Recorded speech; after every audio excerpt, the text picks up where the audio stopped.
So next we'll try the 2007 Wentzel Pinot Noir. Okay.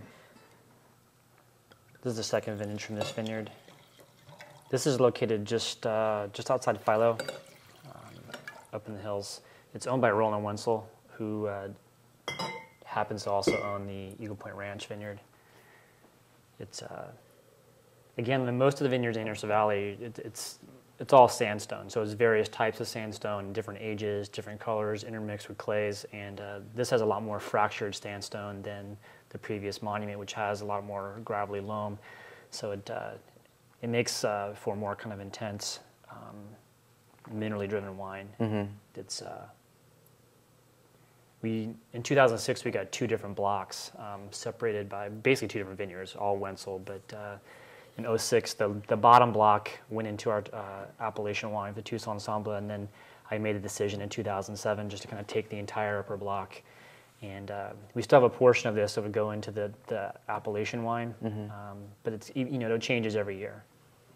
As with the Monument Tree with the Clone 114 out of there, it's just each vintage kind of decide what kind of will not necessarily make the cut, but what out of that vintage doesn't remind me, or I guess speak of the vintage and the vineyard itself. Right, right.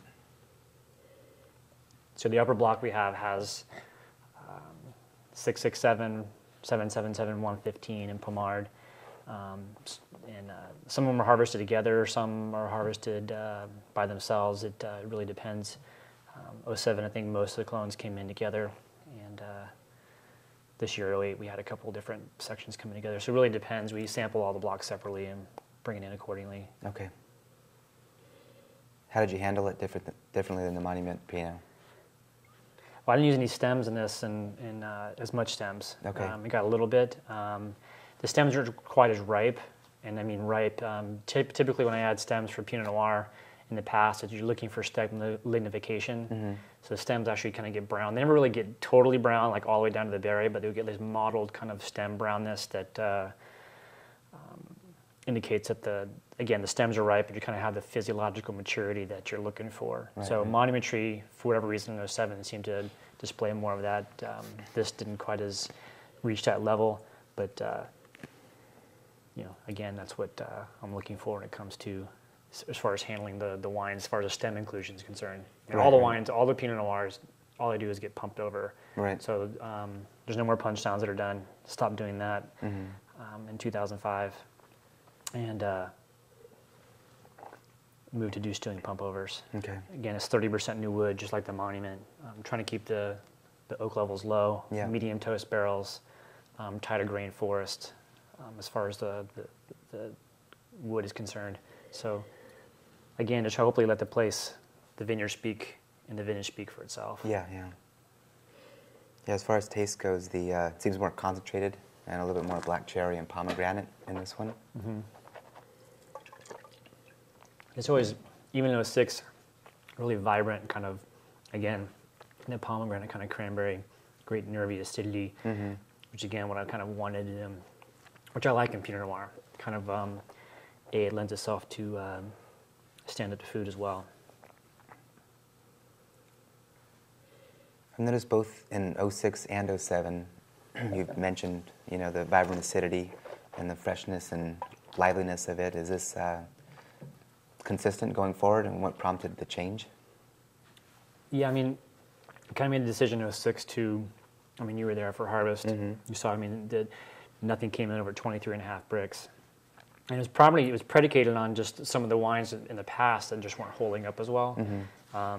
Everyone has this model of wanting, I guess, holding Burgundy as your benchmark. What's really great about those wines, though, is the kind of how they stand the test of time, and even after several years, they still maintain this kind of great, vibrant, nervy energy. They make them great pairings with food. So kind of reflecting on this and tasting some of our older wines, again in 06, we were sampling the fruit, and the crushing up in the bucket just got nice and dark, and tasted like Pinot Noir. And I was like, wow, this is great. Yeah. That just so happened that some of the wines are coming in at 22.8, Yeah, yeah. 23.5, and the resulting wines are all sub 14. Now, whether or not these will make old bones, the proof will be, you know, in the bottle. You were mentioning about Monument, how long these wines will last. Yeah. By the number, so to speak, they should last longer. Right. But they don't seem to have that kind of ultra sappy core of fruit that the wines previously did. Mm-hmm. And I think it's just, I think people that are looking for that kind of style are going to find these wines appealing. Okay. I know for me right now, they seem to be wines that, again, will be better suited for food and speak more of Pinot Noir. Vibrant red fruits, staying in that spectrum as opposed to moving to black fruits. Right. I always tell people we already make Syrah, I don't need to make Pinot Syrah. Yeah. So this is kind of the mindset. Got it.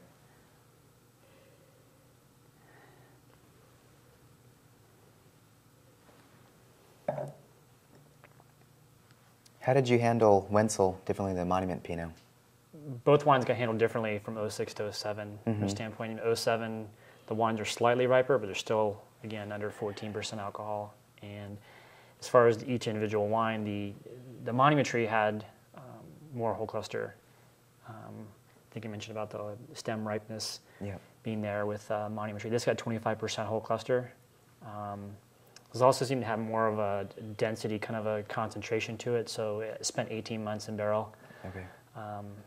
As opposed to the Monument tree. So I think it's a wine that's going to require some patience. Again, it hasn't been bottled that long ago. I think it needs some time to kind of resolve some of that. Plus, it's a wine I think that would, I would definitely take, get a bottle, put it in the cellar, and wait for a year or two to really drink it. I mean, if you want to drink it now, I'd say decant it, but I think it needs some time to kind of resolve some of the firmness it still has. Right.